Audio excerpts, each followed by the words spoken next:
The rafter goblin spied on the hiding monk, who was spying on the scholar. The goblin hated the monk, and had reason for the hate. The monk hated no one and loved no one. He was bigoted and ambitious. The scholar was stealing what appeared to be a manuscript he had found hidden behind the binding of a book. The hour was late, and the library hushed. Somewhere a mouse scrabbled furtively. The candle standing on the desk over which the scholar crouched guttered, burning low. The scholar lifted the manuscript and tucked it inside his shirt. He closed the book and put it back on the shelf. He snuffed out the candle with a finger and a thumb. Pale moonlight, shining through tall windows that reached almost to the rafters, lit the interior of the library with a ghastly radiance. The scholar turned from the desk and made his way among the tables of the study room, heading for the foyer. The monk shrank further back into the shadows and let him go. He made no move to stop him. The goblin watched, full of hate for the monk, and scratched his head in perplexity. Mark Cornwall was eating cheese and bread when the knock came at the door. The room was small and cold. A tiny blaze of twigs burning in the small fireplace did little to warm it. He rose and brushed crumbs of cheese off his coat before he went to the door.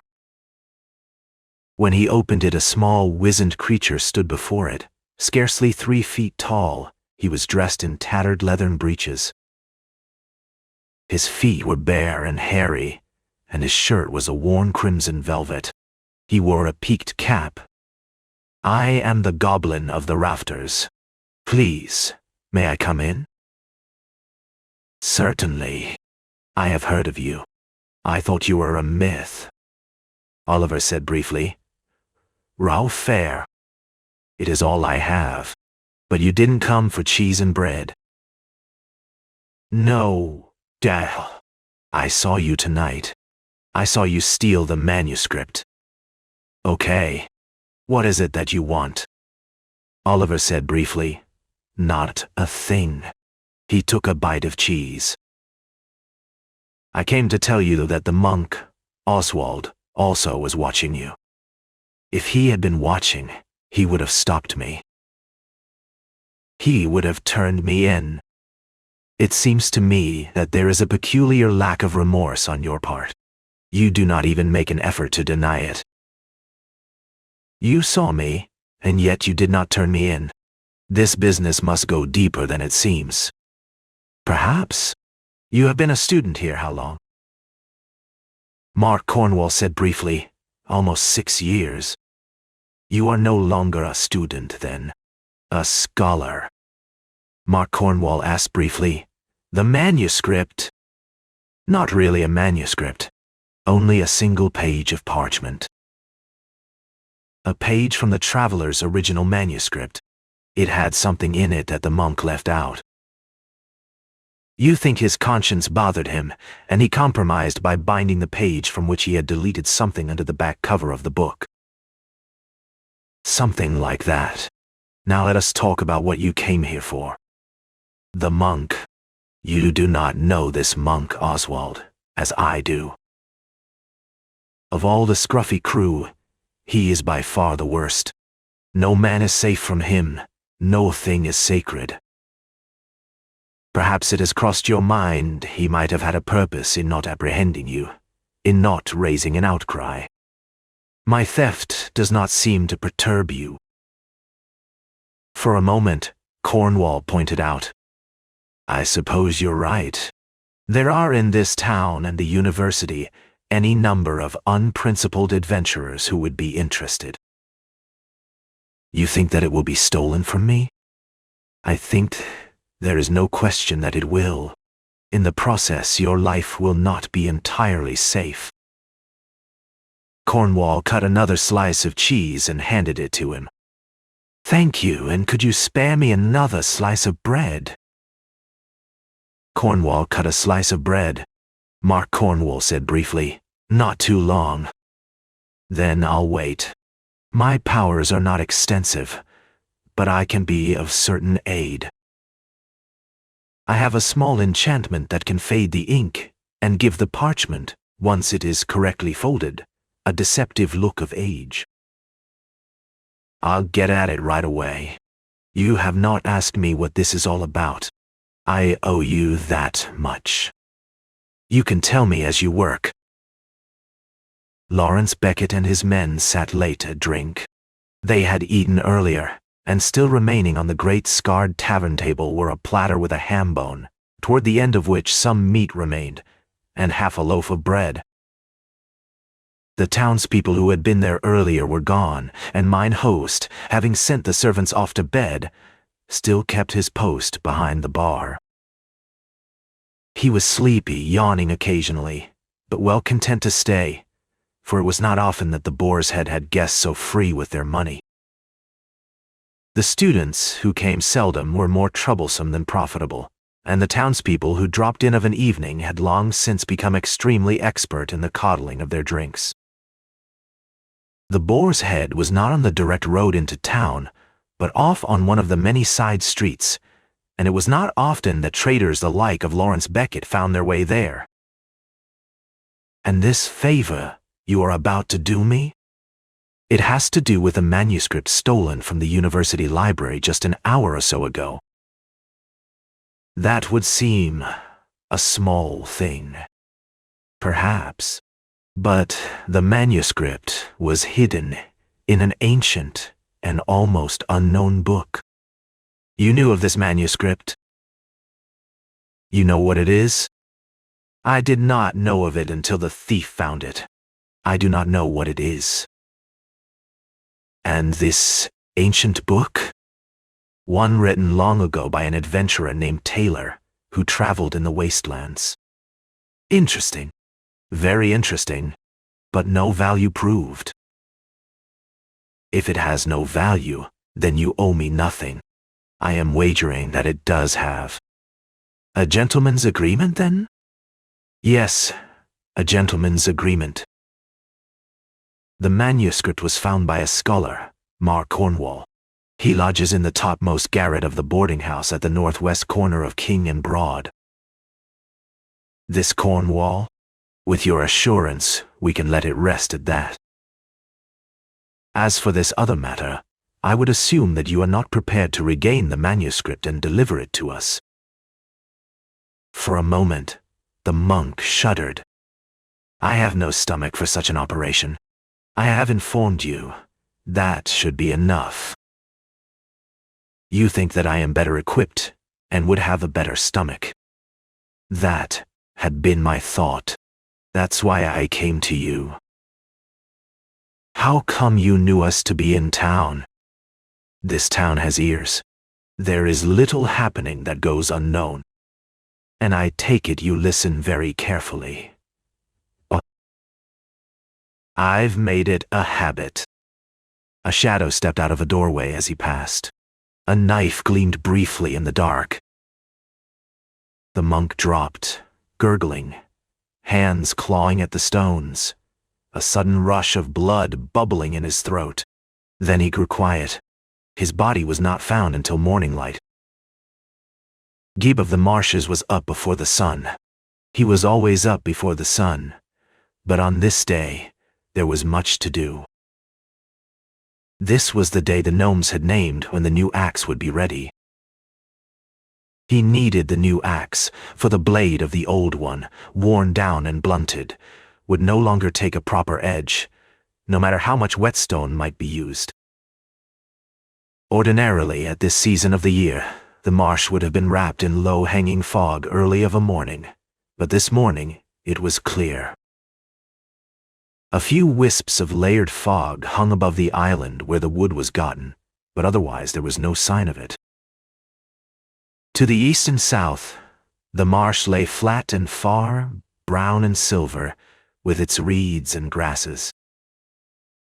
Ducks gabbled in nearby ponds, and a muskrat swam through a channel, creating a neat V of an aftermath as he moved along. Somewhere far off a heron croaked. West and north, the forested hills rose against the sky. Oaks, maples, hickories, some of them already touched with the first colors of the autumn. "Hello, Mrs. Drood. I'm glad you are my neighbors. We may not stop here for long, only long enough to get a load of wood." "You got any so far?" "Some? Aye. It goes slow. No one to help. The children all are gone. Struck off on their own. I can't work as hard as I once could. I don't like it. There are all them wolves. I got my axe. There ain't no wolf going to bother me long as I have the axe. All the children gone. Last time I saw you, there still was Dave and Alice. I'm busy today, but tomorrow, and the next day I can help you with the wood." "There ain't no need to, Gib. I can manage it. I'd like some of that hickory myself." "Well now, if that's the way of it, I'd go partners with you." "And thanks an awful lot," Gib said briefly. "Glad to." Mrs. Drood came back with 3 mugs of ale. "I brought one for myself. Land sakes, it ain't often we get visitors." "I'll just sit down while we drink the ale. Gib is going to help me with the wood tomorrow. We'll go after that big hickory." "Hickory is good wood. I am getting me a new axe. The old one is almost worn out. It was one my father gave me." "Your folks are up near Coon Hollow, so I hear." "Been there for quite a while. Good place to be. Good wood, good fishing, plenty of muskrat, one little slough with a lot of rice in it. I think they will stay on." "You're getting your new axe from the gnomes?" "That's right. Had to wait a while. Spoke to them about it way last summer. Fine workmen, them gnomes. Good iron, too. That vein they're working is high-grade ore. Pack trains stop every now and then and take everything they have. Good reputation, no trouble selling it. I sometimes wonder. You hear terrible things of gnomes, and maybe they are sort of scaly things. But these gnomes of ours are all right. I don't know how we get along without them. They've been here for years, as long as anyone can remember. Things can get along together if they have good hearts. The gnomes ain't people, Mother." For a moment, Drood reminded her. The marsh had been noisy with blackbirds, but as Gib walked deeper into the wooded hills, a hushed silence closed in about him. Leaves rustled in the wind, and occasionally he could hear the tiny thud of a falling acorn as it hit the ground. Earlier in the morning, squirrels would have done some chattering to greet the morning sun, but now they were going quietly about their business of foraging for food, slipping like darting shadows through the woods. The climb was steep, and Gibbs stopped for a moment to lean against a lichen-grown boulder. He didn't like the woods, he told himself. Gone from it for only a short time, he already missed the marsh. The woods had a secretive grimness, and the marsh was open. In the marsh one knew where he was, but here one could easily become confused and lost. Snively, the gnome said, "So you have come for your axe. If it is ready." "Oh, it is ready well enough. It was ready yesterday, but come on in and sit. It is a tiring climb up here, even for a young one. I think that you must imagine much of this, the hermit's embarrassment, I mean. I, for example, have no such feeling toward you, although in all fairness, I must admit that I am not a human. Much closer than I am, and therein may lie a difference. I'll get your axe, and there is something else that I want to show you." He patted the bundle Gib had placed on the counter. "I'll give you credit for this. Without it, you have credit left, even with the X. There's something I've always wanted to ask you, and never had the courage until now. All the people of the marshes, all the people of the hills, Even many of the humans who know not how to write bring you goods, and you give them credit. It must be, then, that you know how to write. No, I don't. Few gnomes do. Some goblins, perhaps, especially those that hang out at the university. But we gnomes, being a trader people, have worked but a system of notation by which we keep accounts. And very honest, too. Yes, extremely honest. Most meticulous. I think the balance is right. If it's not, bring it back and we'll correct it. Gib hefted it admiringly. It feels right, he said. It feels exactly right. If there is need of some slight adjustment, I can manage it. He took the blade in his hands, rubbing the shiny metal with his thumbs. Beautiful, beautiful. With care, it will last me all my life. For a moment, Snively was pleased. You like it? It is a masterly job, as I knew it would be. You will find that it will take a fine edge. It will hold that edge. Be careful of stones.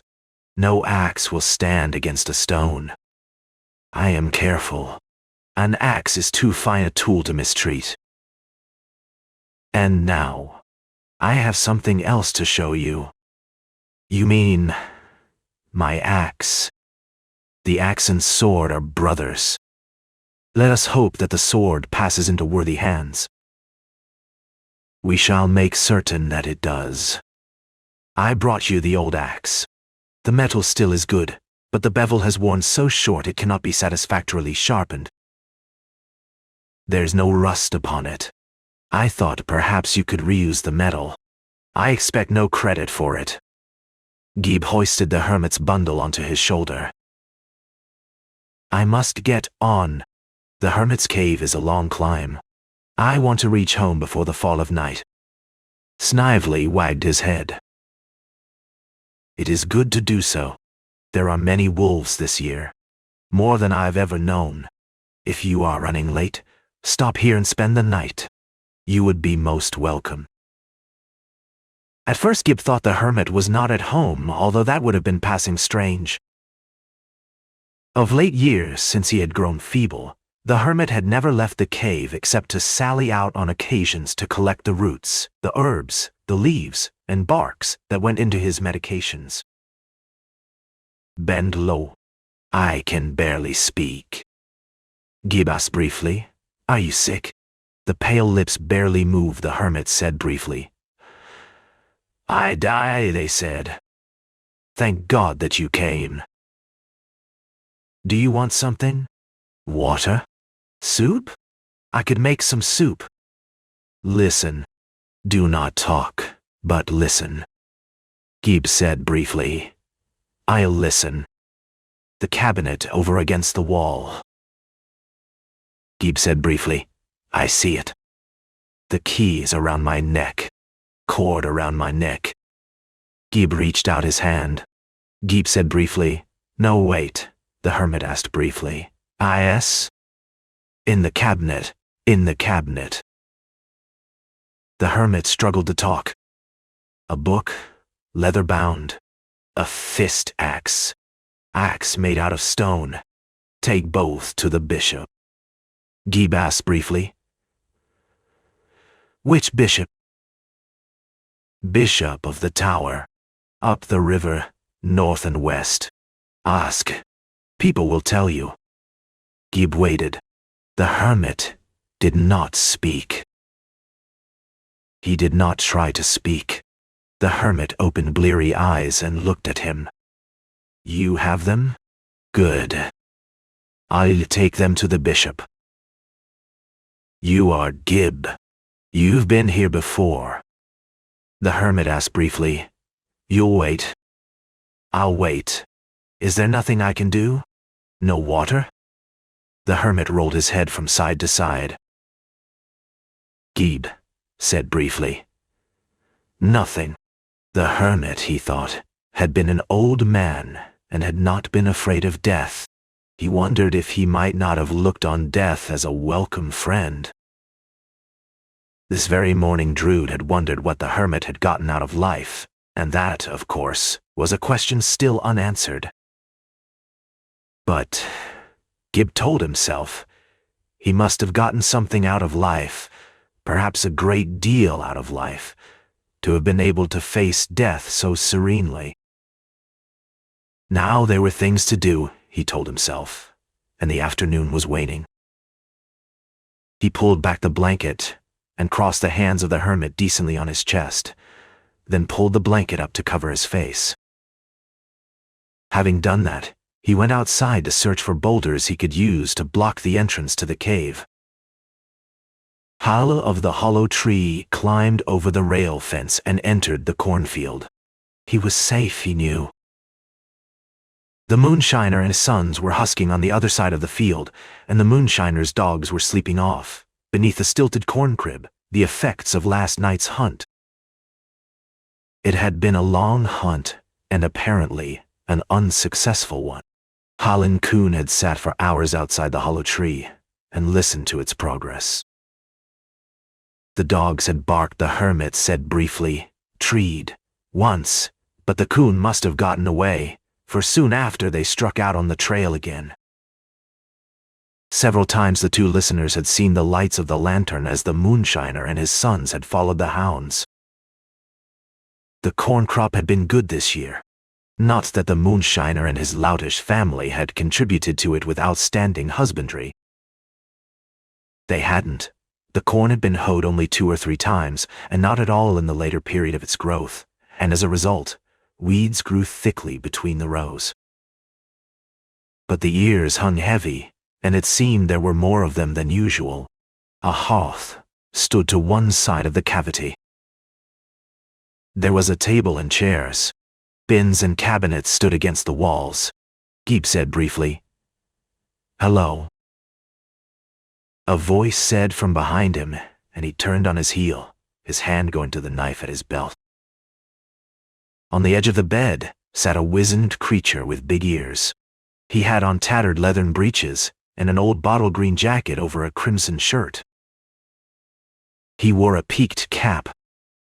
"Who the hell are you? You have your nerve. I am the Goblin of the Rafters from Wyalusing University, and my name is Oliver."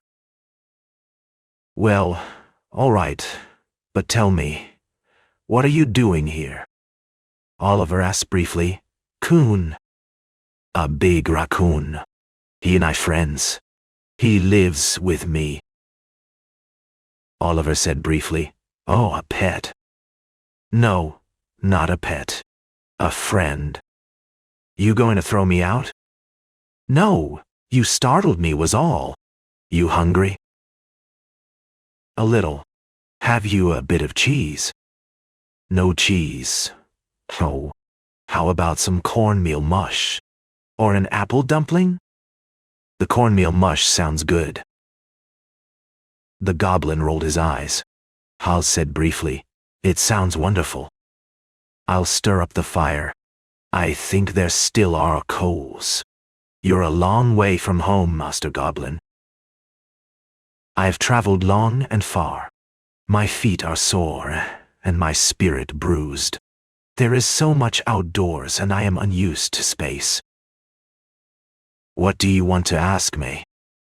"I am hunting for a man, a scholar by the name of Cornwall.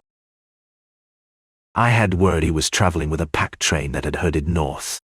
It's important that I find him." Hal asked briefly, "Why important?" "Because he is in danger. In much greater danger than I had thought."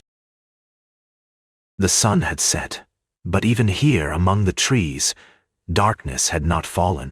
The sky in the west was bright. Dusk was creeping in, but there still was light. "Wolves," he thought. "Wolves at a kill." Almost instinctively he yelled as loud as he could, a fierce yell, and lifting his axe, charged down the path. It had been, he knew when he later thought of it, the only thing he could have done. To have tried to retreat, to have tried to go around them, no matter how stealthily, would have been an invitation to attack. But now he did not think at all. He simply yelled and charged. Gib swung around to face the rest of the pack. They backed away a pace or two, but otherwise held their ground. They snarled at him and one to the side, slunk forward a step or two. Gib took a quick step toward him, flourishing the axe, and the wolf retreated. There were, he saw, 8 or 10 of them. He did not really count them.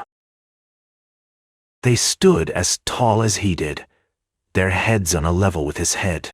Still gripping his axe, Gib turned to the man who had been fighting off the wolf. He gripped him by his shoulders and lifted him, swinging him around so that he was on the path that led down to the marsh. The man was heavy, but the worst was over now. The path sloped sharply, and he could haul him to the water if the wolves did not come back too soon. They would come back, he knew, but there might be time. He backed down the slope, tugging at the man. He reached the sharp pitch that led down to the water and gave a mighty heave. The man's body flopped and rolled, splashing into water. Backing out into the marsh, Gib hauled the man after him and hoisted him to a sitting position. Here, for the moment he knew, the two of them were safe. It was unlikely the wolves, with so much feasting left to them on the trail, would follow. Even if they did, they would hesitate to come into the water. The boat, no more than 6 feet long, he knew, would not carry the man's full weight, but if he could get him to use it as a support, it would keep him from sinking when they moved out into deeper water. They would not have far to go if Drood's raft were still where he'd found it in the morning. The sky above him was the deepest blue he had ever seen, and there was nothing that obstructed it. All he could see was sky. He was lying on something soft and was being gently rocked, and there was a sound like the faint, monotonous slap of water.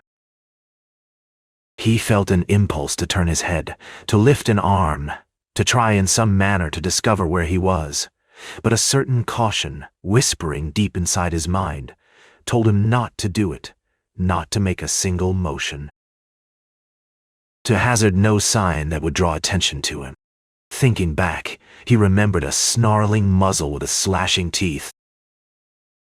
He could still feel the roughness of the grizzled fur his hands had clutched to hold the monster off.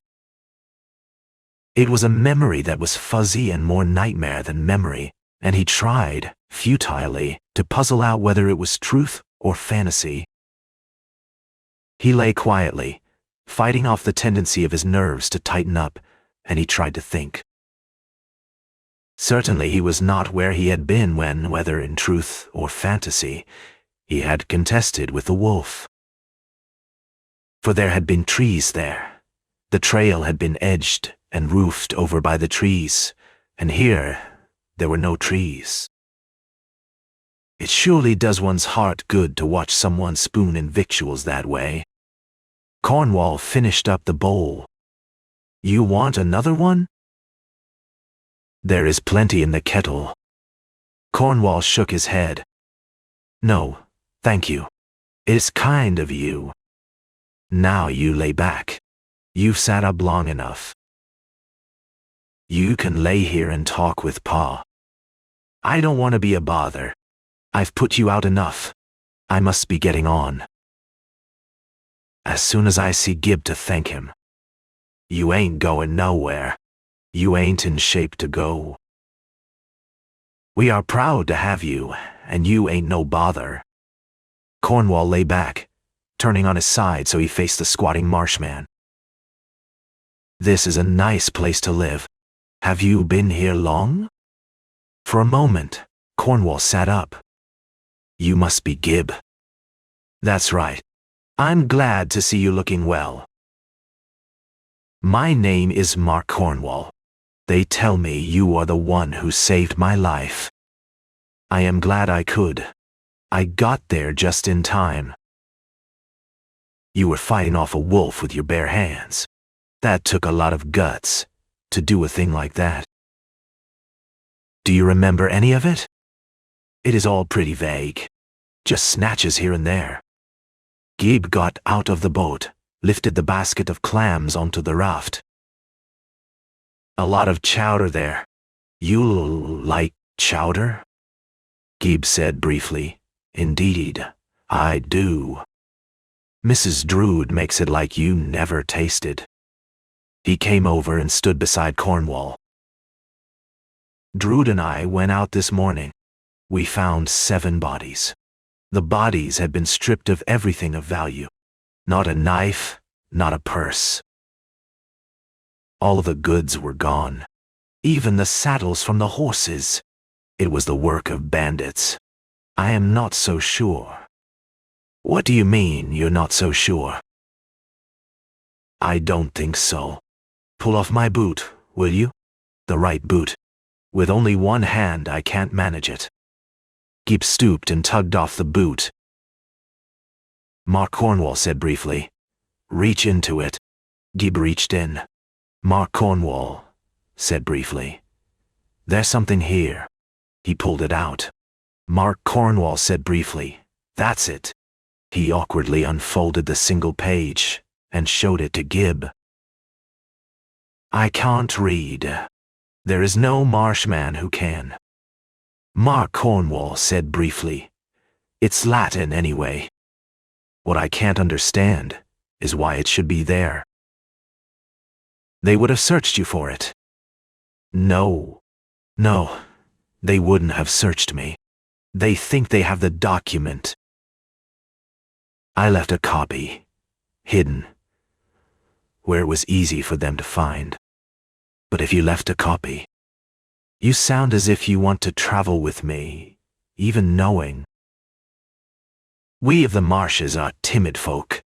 We feel unsafe when we go far from the marsh. I don't mind telling you I shrink from the idea of the journey. But with you and Hal along, and you are good friends with Hal? The best friend that I have. We visit back and forth. He is young, about as old as I am, and stronger, and he knows the woods. He knows no fear. He steals from cornfields. He raids garden patches. He sounds a good man to be with. He is all of that. You think he'd go with us? I think he would. He is not one to turn his back on adventure. Snively, the gnome, said, "So you want to buy the sword?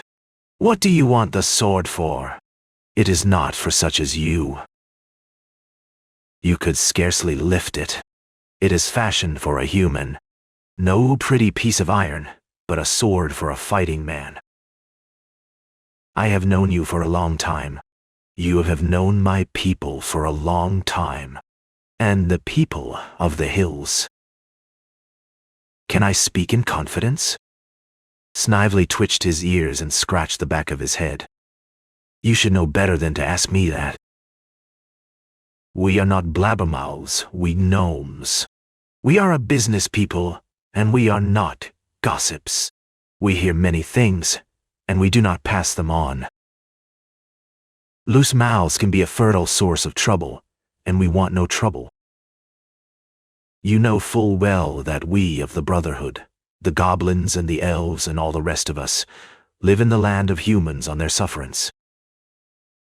It is only by sticking to our business and staying strictly out of matters that are no affair of ours that we can survive at all. The Inquisition forever sniffs around, but it seldom acts against us if we remain somewhat invisible. But let us become ever so faintly obnoxious and some pesty human will go rushing off to inform on us, and then there is hell to pay. Perhaps I should be the one to ask if this confidential matter that you mention might be the cause of trouble to us. Humans, however, have traveled in the Wasteland. There was that old traveler who wrote the tale that Mark read. He would have to have had a powerful talisman. Has this friend of yours a talisman? I do not think he has. He never spoke of it. Then he truly is insane.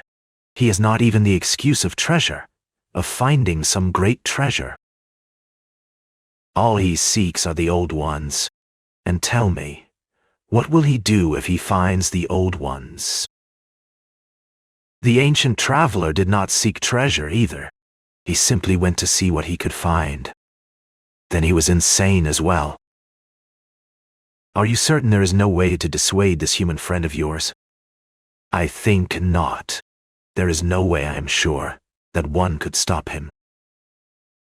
Then he does have need of a sword. You mean you'll sell it to me? Sell it to you? Do you know the price of it?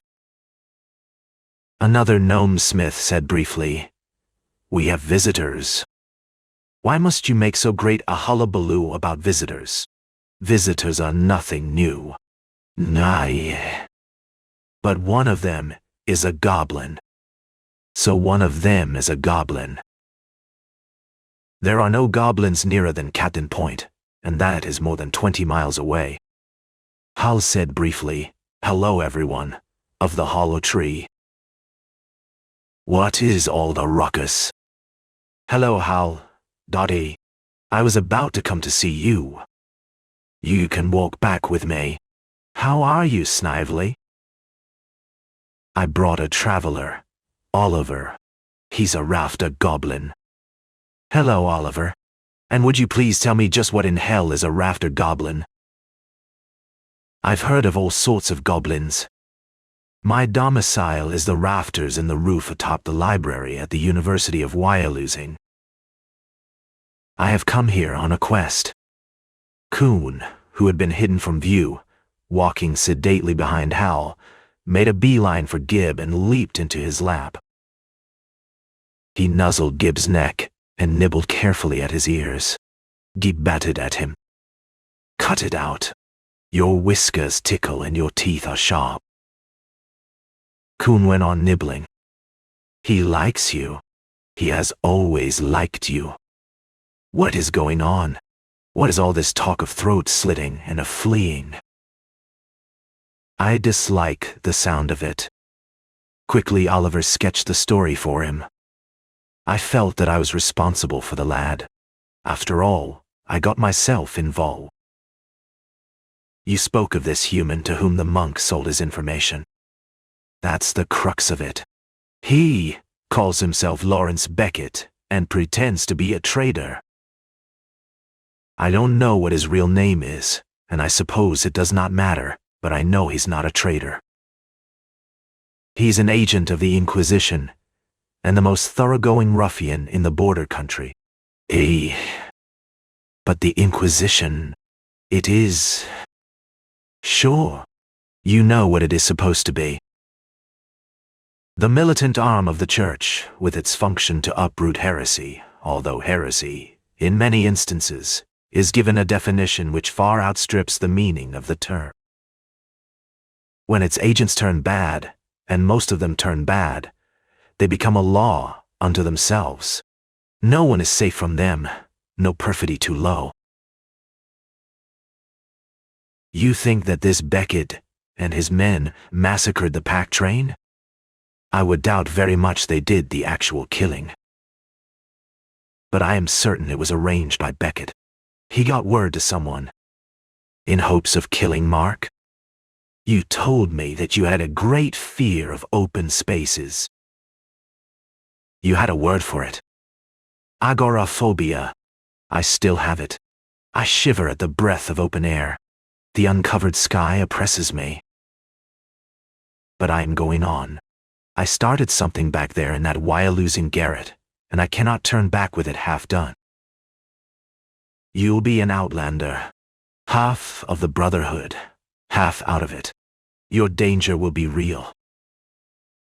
Almost as much danger to you as there is danger to a human. I know that, but I am still going. What about this matter of you carrying something to the Bishop of the Tower? I had not heard of it. I had meant to ask you if you'd show us the way. We want to travel overland and I fear we might get lost. You must know the way. I've never been there, but I know these hills. We have to stay clear of paths and trails, especially with this Inquisition agent heading the same way. I suppose he will be coming through the Borderland. So far, there has been no word of him. If he had passed by, I would have had some word of him. If I am to go, when should I be ready? Not for a few days. Mark has to heal a bit, and I promised Druid I'd help him get some wood. Snively shook his head. I do not like it. I like no part of it. I smell trouble in the wind. But if the scholar lad's to go, he must have the sword. I promised it for him, and it'll be a sorry day when a gnome starts going back on his promises. They had traveled for 5 days through sunny autumn weather, with the leaves of the forest slowly turning to burnished gold, to deep blood red, to lustrous brown, to a pinkness of the sort that made one's breath catch in his throat at the beauty of it. Tramping along, Mark Cornwall kept reminding himself time and time again that in the past 6 years he had lost something of his life.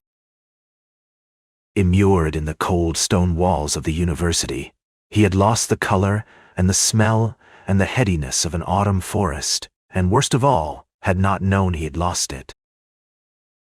5 days of sunny weather, but in the middle of the afternoon of the 6th day, rain had begun to fall, at first little more than a gentle mist, but increasing as the hours went on, with a wind developing from the west until. With night about to fall, the rain poured down steadily, driven by the wind that turned it into needles that stung one's face. Throughout the afternoon, Hal hunted for shelter, but had found nothing that would afford more than minimal protection against the driving storm. Up, on my back. You deserve a rest. The goblin looked up at him. Kind sir, there is no need. Mark Cornwall said briefly, I insist. He crouched down and the goblin clambered on his shoulder, balancing himself with an arm around the human's neck. I am tired. I smelled smoke and tracked it down. It could have been Beckett and his men, camping for the night. It could have been a charcoal pit or a farmer's homestead. When you smell smoke, you find out what it is. Now that you have sufficiently impressed us, tell us what it was. It is an inn. That does us no good. They'd never let us in, not a marsh-man and a hillman, a goblin and a coon. They would let Mark in. If he gets too wet and cold, his arm will stiffen up and hell have no end of trouble. There is a stable. Once it is dark, we can shelter there, be out before the dawn. No one would ever know. You found no other shelter? No cave? Nothing. I think it has to be the stable. There was one horse in the stable. It nickered softly at them when they came through the door. The innkeeper's horse. A sorry bag of bones. Then, there are no guests. None. I peered through the window. Mine host is roaring drunk. He is throwing stools and crockery about. He is in a vicious temper. There is no one there, and he must take it out on the furniture and pottery. Perhaps after all we are better in the stable. I think so. The loft, perhaps. There appears to be hay up there. We can burrow into it against the cold. He reached out a hand and shook the pole ladder that ran up into the loft. It seems solid enough. It's all right. Oliver is a very friendly goblin. He is a rafter goblin. You know what a rafter goblin is?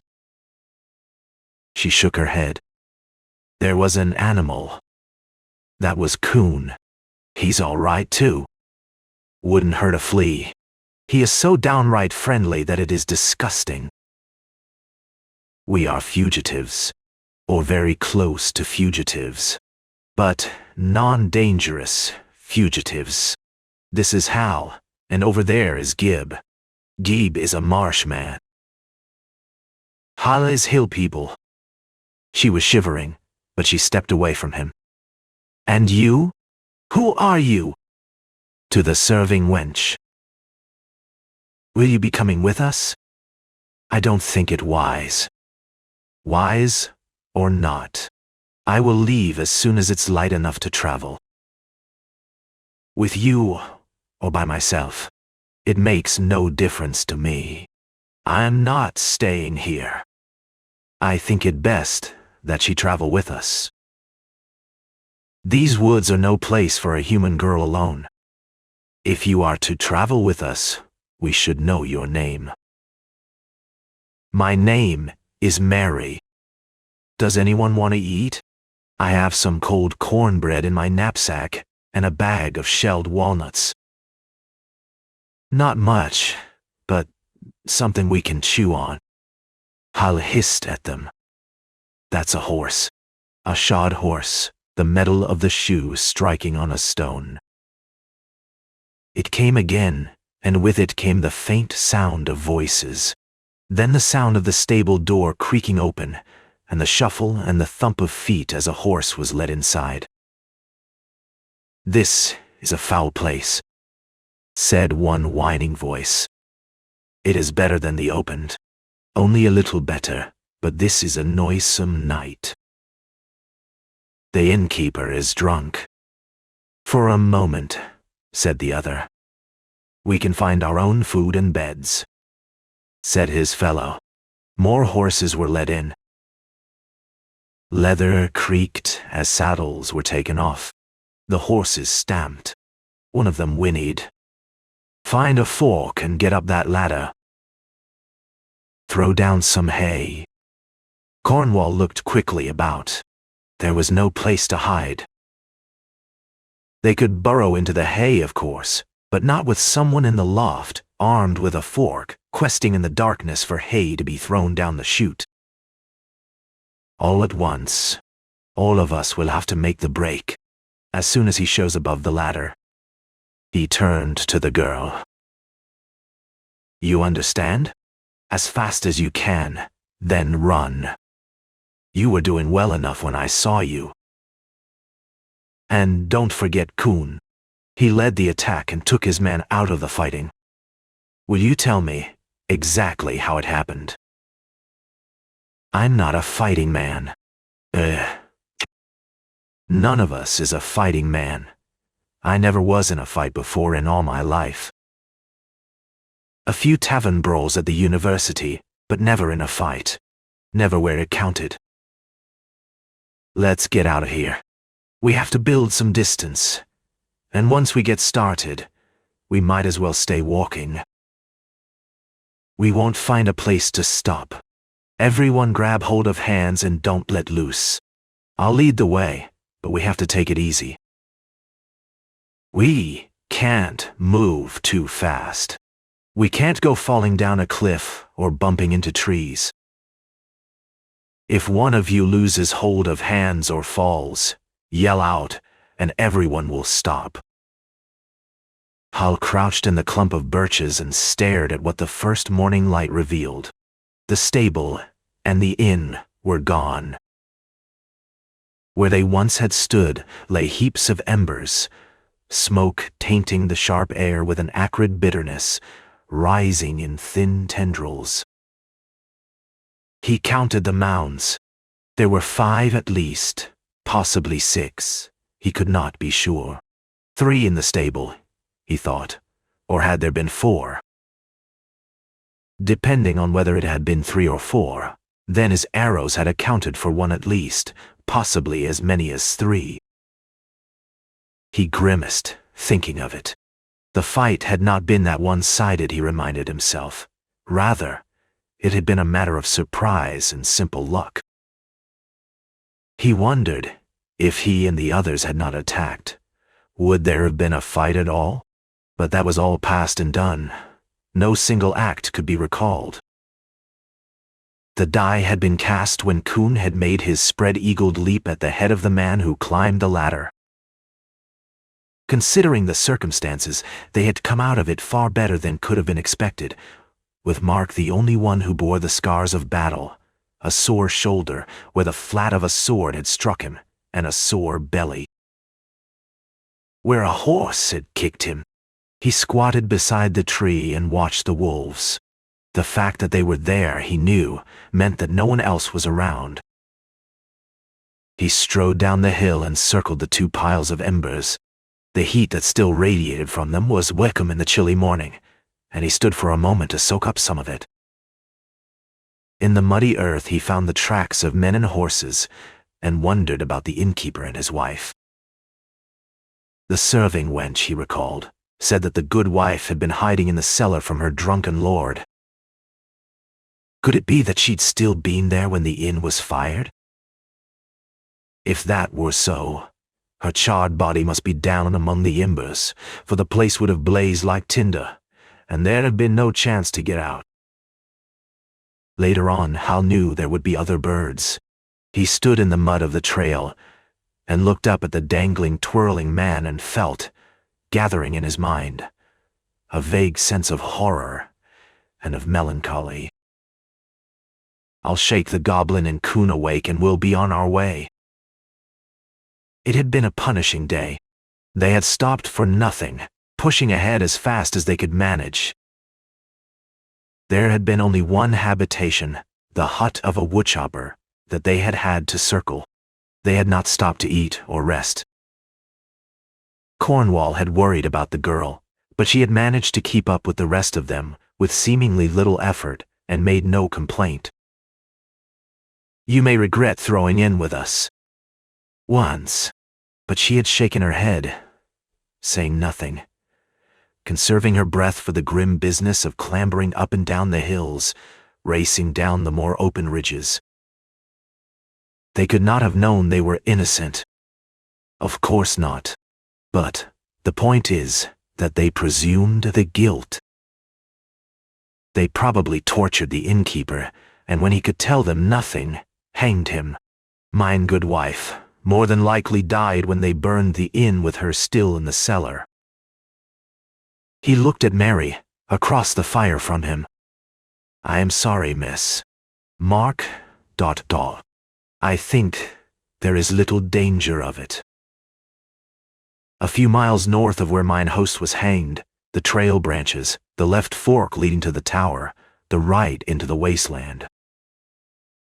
Beckett, I'm sure, would have taken the right fork. I should have followed the trail to see, but it seemed to me important we should be on our way as soon as we could manage. The Wasteland. He is heading for the Wasteland. But you did not stay. Happy, you said, and yet you did not stay. Last winter was cruel. Both snow and cold were deep, and they were old and feeble. They took the coughing sickness, and they died. I did what I could, but it was little. She died first, and he next day. I built a fire to thaw the ground and chopped out a grave for them, the two of them together. Too shallow, far too shallow, for the ground was hard. After that, I couldn't stay. You understand, don't you, that I couldn't stay? So you went to the inn. That is right. They were glad enough to have me, although you never would have known it from their treatment of me. I was young and strong and willing to work, but they beat me just the same. I was in at the first of it. I'll be in at the end of it. How far? How long before we reach the tower? 3 days. We should be there in 3 days. The bishop of the tower was an old man. Not as old, Gib thought, as the hermit, but an old man. The robes he wore once had been resplendent, with cloth of gold and richest silk, but now they were worn and tattered after many years of use. But, looking at the man, one forgot the time-worn, moth-ravaged robes. A depth of compassion robed him, but there was a sense of power as well, a certain feeling of ruthlessness, a warrior bishop grown old with peace and church. His face was thin, almost skeletal, but fill out those cheeks and broaden out the peaked nose, and one could find the flat, hard lines of a fighting man. His head was covered with wispy white hair, so sparse it seemed to rise of itself and float in the bitter breeze that came blowing through the cracks and crevices of the time-ruined tower. The fire that burned in the fireplace did little to drive back the cold. The place was niggardly furnished, a rough-hewn table, behind which the bishop sat on a ramshackle chair, an indifferent bed in one corner, a trestle table for eating, with benches down either side of it. There was no carpeting on the cold stone floor.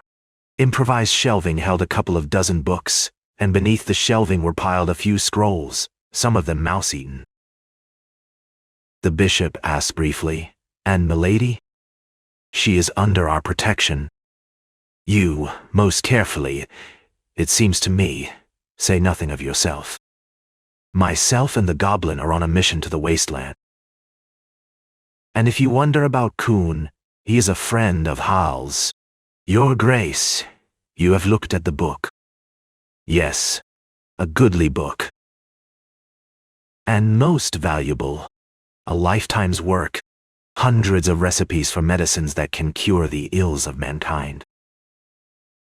Many of them, I have no doubt, known to no one but the hermit.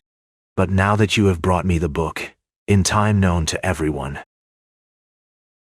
Cornwall asked briefly, "The old ones?" "Yes, the old ones. You have never heard of them?" "But I have. They are the ones I seek. They are why I am going to the Wasteland. Can you tell if they do exist, or are they only myth?" "I am going too. And so am I," said a voice from the doorway. At the sound of it, Gibb swung around. "Snively, what are you doing here?" The bishop, when he was alone, ate frugal, a bowl of cornmeal mush, or perhaps a bit of bacon. By feeding his body poorly, he felt that he fed his soul, and at the same time set an example for his tiny flock. But, a trencherman by nature, he was glad of guests, who at once gave him an opportunity to gorge himself and uphold the good name of the church for its hospitality. There had been a suckling pig, resting on a platter with an apple in its mouth, a haunch of venison, a ham, a saddle of mutton, a brace of geese, and a peacock pie. There had been sweet cakes and pies, hot breads, a huge dish of fruit and nuts, a plum pudding laced with brandy, and 4 wines. Now the bishop pushed back from the table and wiped his mouth with a napkin of fine linen. "Are you sure that there is nothing else you might require?" "I am certain that the cooks." "And pray, tell us what you found." "Not a great deal. A sentence here, another sentence there. Enough to convince me that the old ones are not, as many think, entirely myth. There is a book, a very thin book, and most unsatisfactory, which purports to instruct one in the language of the old ones. I can speak that language, the little that there is of it. I do not know if it is truth or not. I do not know if there is a language or not. No niceties at all, no nuances to the thought that it conveys. I cannot be convinced, however, that such a work could be entirely without basis. Surely the man who wrote it thought the old ones had a language. There is no clue as to why he might have thought so. He does not explain how he learned the language? Your Grace, you do not know because I have not told you. When I was no more than a toddler, I came stumbling down a path, and an old couple took me in and raised me as their own. I have told the others this, but I did not tell them that I've wondered many times where I might have come from. The path, you see, came out of the Wasteland. You cannot think that you came out of the Wasteland. It makes no sense at all. At times. I have a certain memory. An old house high upon a hill and strange playmates that plead to be recognized, but I cannot recognize them. I do not know who or what they were. You do not need to know. It seems to me, Your Grace, I do. And if I do not find out now, I will never know. Let her go. Quit this pestering of her. She goes in goodly company and has every right to go. Perhaps more right than any of the rest of us. Hal said briefly, and you, Snively, trying to speak lightly. I imagine it will be Old Home Week for you. If so, it was badly placed. I should be wearing no such sword. I am not a swordsman. You did all right that night back in the stable. What is this? What about a stable? You were brawling in a stable? We had not told you. I think we felt we should not tell you. We fear we have fallen greatly out of favor with a man named Lawrence Beckett. You may have heard of him. Gibbs said briefly, Nevertheless, we're going. I suppose so. You all are addle-pated, and it's a waste of honest breath to try to talk with you. A few years younger and I'd join you to protect you from your folly. But since age and occupation bar me from it, I still shall do my part. It is not meet that you should go walking to your deaths. There shall be horses for you and whatever otherwise you need.